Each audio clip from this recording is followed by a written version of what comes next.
The following is a special presentation of the Red Stick Business Report. Watch future episodes on Soul of the South or contact your local cable provider.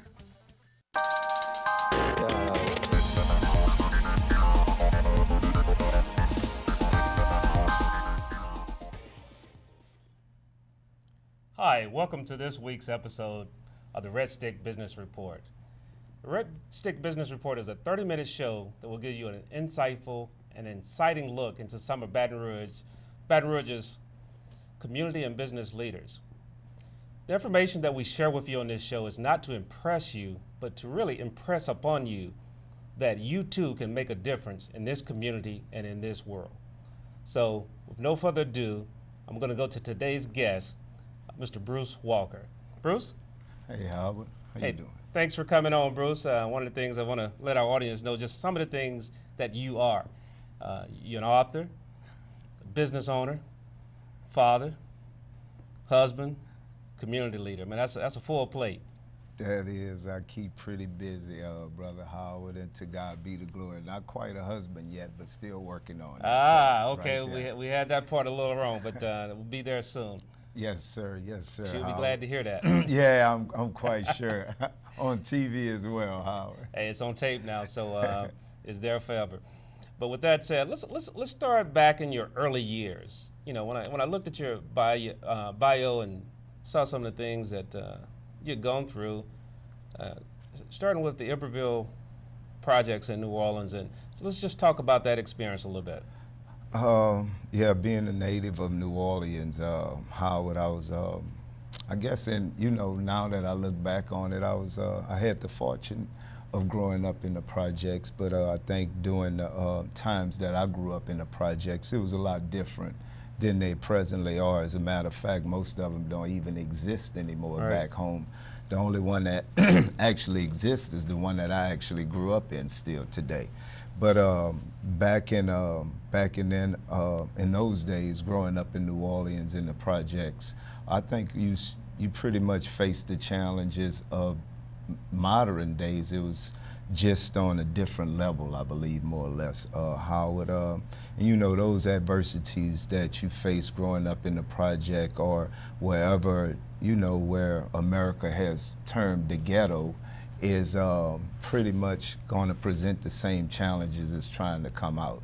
So, I appreciate my growing up in the projects, and I know it sounds crazy today, and I didn't appreciate it when I was growing up in the projects, but I think it has really contributed to the man that I've turned out to be today, Howard. We're going to talk about that a little bit because, one of the statements I commonly say to people, you can't have a testimony if you don't have a test. So talk about one or two tests that you experienced in the projects that makes Bruce a stronger man today. And I guess the primary test that you face coming out the projects is having a relationship with Christ.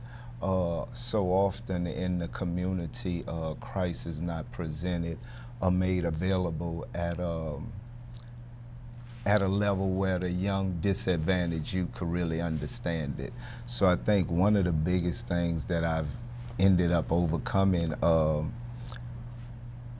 beings that I felt like it was never really presented in the ghetto or the community the way it should have is having a relationship with Christ today, Howard. Okay. As you look at it, having graduated from high school, you decided to go to Delgado Community College. Talk about the importance of growing and continuing to learn. Being a product of the Orleans Parish public school system, a lot of times they say you can't excel, but a lot of times school is what you make out of it, Howard, and sometimes you do have to teach yourself sometimes, but in the long run, I believe, your commitment to education is really the thing that will have a big factor in how successful you'll be. And, I started off at Delgado and I ended up with an associate's degree in engineering. And was blessed to get a job up in Baton Rouge as a system planning engineering tech after I graduated. But one of the things I learned about just having an associate's degree in a modern time corporation is that when layoff times come, you probably the first one that's going to get laid off, and hence I was the first one to get laid off in the early 90s when the engineering industry got slow. So that forced me to go back to school, Howard. You know, you talk about going back to school, you look at it, you say, here's a man that owns a hospital, had an engineering degree. Well, he didn't go back to be an engineer. Why did you go into nursing? And here again, you know, Howard, I have to say I've been asked that question several times, but I believe it's divine because, you know, the territory between nursing and engineering is huge. But I think I ended up in the nursing field because, you know, that was God's way of making me give back some of the things I had probably taken as a younger man. Yeah. So, and you know, since becoming a nurse, I've been TT'd on, you pee, everything that they say happened to the nurse, I've probably got it, which is, you know, appropriate because, you know, before I met Christ, I was probably, you know, not that pleasant of an individual, and I did some things that was probably not Christ-like. So I think Christ allowed me to be a nurse so I could give back some of the things that I didn't take advantage of when I was a younger man. Now let's talk about that nursing experience at Southern University and how Southern prepared you to go out into what we would refer to as the real world of nursing. You know, nursing at Southern, you know, is really part of the reason I'm here today. I had fell upon some tough times during my nursing career at Southern and actually ended up homeless while I was in the nursing program.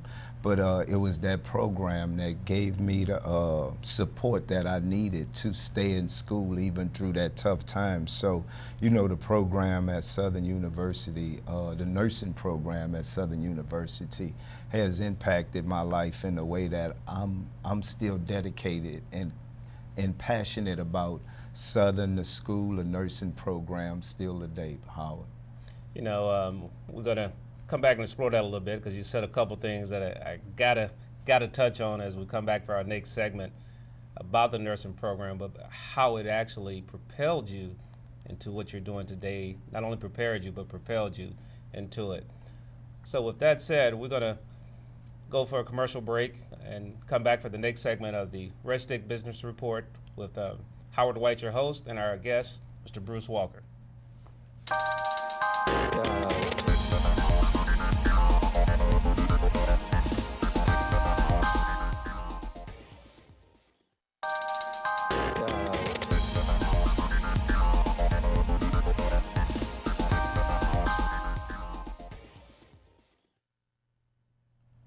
Hi, welcome back to the Red Stick Business Report. I'm your host, Howard White, and today I'm here with Mr. Bruce Walker. You know, Bruce, when we left out the last segment, we talked a little bit about how some of the adversities that you went through, how you were laid off, went back to school, became homeless. You know, talk about how you got through those times because, you know, someone out there listening is going through some similar situation, and I would love for you to share that experience and how you overcame that adversity. Thanks, Brother Howard. And, you know, to God be the glory, first of all. And to be honest, I think the biggest thing that happened for me was when I was homeless, sleeping in the back of my car, Brother Howard, I had an opportunity to meet Christ. And it was in the process of me meeting Christ. And, you know, I didn't say find him, I said meet him because it was not him that was lost, it was I myself that was lost, Brother Howard. But once I met Christ and understood that he should be my role model and I should not try to govern my own way, I think that was the biggest and most pivotal point in my life. And it was at that point I started to obtain true success, even through my educational process as well as through my job and through my family and through business. So I think the biggest thing that ever transpired in my life was when I actually met Christ, and I give him all of the credit for seeing me through all of the adversities that I've been able to come through, Brother Howard. You know, when I work with youth, I always tell them, I said, when that call happens, make sure you pick up the phone. Don't look at caller ID and try to figure out who it is. Just answer that call. You know, and it's amazing, and you know, it's amazing you say that because, you know, the call will come, Brother Howard, and I think it's imperative that we start being in tune for when that call comes and be ready to answer that call if we're going to really achieve any type of true success. You know, I like to tell everybody that, you know, I'm not the best nurse or the best businessman ever to embark upon this world. So therefore, I don't take credit for my success. I like to make sure all of my successes, especially the positive things that I've been able to contribute to the world, I like to make sure that Christ get the credit for that, because it's not until I humbled myself to the fact that he needed to be my role model that I was able to obtain true success, Brother Howard. Now let's talk about that road that you went down in the nursing arena. You know, and you went in as a nurse, eventually became a operator, business owner inside of hospitals, and eventually owning your own hospital. Talk about that road a little bit. And you know, I was blessed to be in Southern working on my master's and working at Health South when a young man came to town with the idea of opening his own inpatient rehab right here in Baton Rouge. And he gave me the opportunity to work with him as the director of nursing for that startup opportunity. And during the process of starting his hospital, it gave me an inside track into exactly how that process worked. So during the process of continuing my education at Southern, which was my advanced degree, which focused on rehabilitation, I had an opportunity to leave that company and partner with someone to open my own rehab in Luling, Louisiana in the year 2000. And 3 years later, I got an opportunity to go back home to New Orleans and open up a hospital in the community where I grew up at. So I took advantage of that and sold my half of the hospital to my partner and went to New Orleans and opened up what was known then as New Orleans East Rehab in 2004. And you know, lo and behold, August of 2005, we pretty much know what happened. Well, Katrina, and I think that, you know, goes back to what we were talking about earlier, you know, the test. The test, I mean, business 1 year open, as a business owner, you know, it's a struggle those first few years, and you wipe completely out in less than a year. Talk about your mindset and just how you pull through that. And you know, Howard, here again, I cannot give enough credit to my relationship with Christ, because it's through those dark times that he teaches us not to walk by sight but by faith. And I just had, you know, enough faith to know that he hadn't brought us that far to turn us around. And when I say us, I mean the whole loving organization of New Orleans East Rehab. You know, I sit here today representing the company, but here again, we have 25, 30 full-time employees that is truly dedicated to providing a level of health care to the community and to the families that we're blessed to serve. That's second to none. And you know, when God blesses you with his people and gives you an opportunity that he's given you, it usually works out fine, Brother Howard. You know, you brought up a great point. It takes a team to do anything that's positive and big. You know, talk about that as a leader, if you could briefly, about what do you do to develop your team and grow your team? Well, first of all, I always approach him with a servant's heart.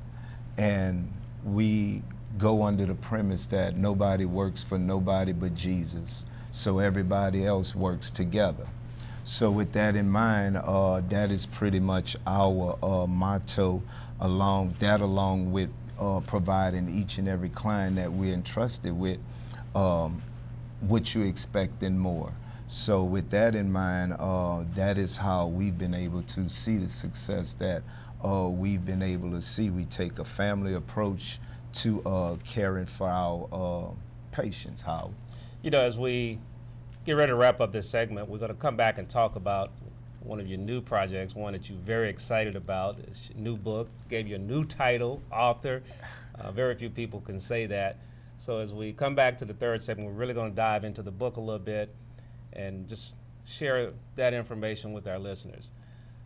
I would like for you to stay tuned, come back to our next segment of the Baton Rouge Business Report Show.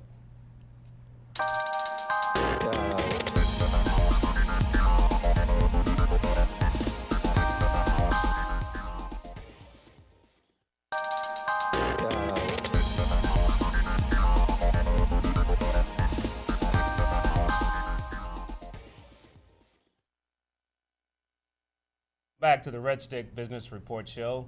I'm your host, Howard White, and today I'm here with Bruce Walker. Now, we've been hearing a very interesting story about how Bruce has gotten to where he is today, and that brings us up to his latest project, a book, The Four Woes of the Black Man.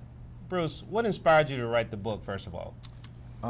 Brother Howard, I think my biggest inspiration is when I looked across the globe, the plight of the young black man concerned me because we had mainly two destinations, which was detention and debt.